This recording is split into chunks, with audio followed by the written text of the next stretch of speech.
Bismillahirrahmanirrahim. Yang dihormati Tuan Pengerusi Majlis Bainal Hakim yang arif lagi bijaksana serta hadirin hadirat yang saya kasihi. Assalamualaikum warahmatullahi wabarakatuh dan salam Malaysia Madani untuk semua. Berdirinya saya di sini, Aminah Syafiqah binti Muhammad Yusuf, adalah untuk menyampaikan sebuah pidato yang bertajuk Seruan Keamanan untuk Gaza.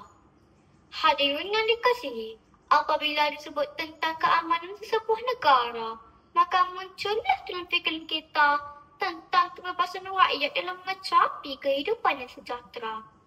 Menurut Beliau percaya bahawa negara yang aman hanya akan wujud sekiranya rakyat boleh membuat keputusan dengan sendiri.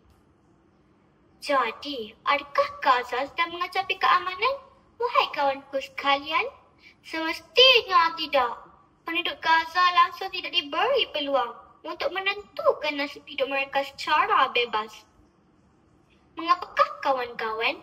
Hal ini kerana mereka hidup di bawah penindasan Israel. Tanpa belas kasihan, Israel telah menyekat Gaza dalam semua aspek, termasuk sekatan barangan dan sekatan mobiliti. Hadirin yang dihormati, rentetan daripada penindasan itu, wajarkah kita sebagai saudara Islam dengan penduduk Gaza membiarkan mereka terus hidup di bawah penindasan kuasa yang tidak sah?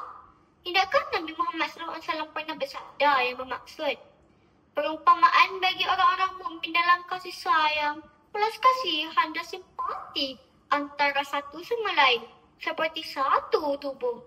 Apabila satu anggota sakit, seluruh tubuh turut merasa sakit. Hadis riwayat Al-Bukhari dan Muslim. Oleh itu, dengan peluang keemasan yang diberikan di dalam pidato ini, saya menyeru kepada rakan-rakan untuk sama-sama kita memperjuangkan keamanan Gaza. Apakah yang boleh kita lakukan? Pertama, kita teruskan memberi sumbangan kewangan kepada penduduk Gaza melalui sumber yang berautoriti seperti MyCare, MAPIB, Mercy Malaysia, dan Global Peace Mission. Sumbangan ini digunakan untuk memberikan makanan, ubat, peralatan perubatan, pembinaan semula dan pendidikan untuk Gaza. Kedua, ayo sama-sama kita gunakan media sosial untuk memberikan kesedaran kepada semua tentang Gaza secara konsisten dan bukannya bermusim. Ketiga, ayolah sama-sama kita meneruskan perjuangan dengan memboikot bagi syarikat yang menyumbang rejim Israel ini. Keempat, sama-samalah kita berdoa kepada Allah agar Gaza diberikan kemerdekaan daripada rejim Zionis ini. Tidakkah kita pernah mendengar tentang hadis Nabi yang bermaksud doa adalah senjata orang-orang beriman yang agama, cahaya langit dan bumi. Hadis riwayat Al-Hakim dan Al-Baihaqi. Hadirin yang dihormati, saya mengakhiri pidato saya dengan dua rangkap pantun untuk Gaza. Anak nelayan ke laut dalam mencari rezeki pagi dan senja. Jangan biarkan bumi Islam tenggelam. Bangkitkan Gaza dengan jiwa dan doa.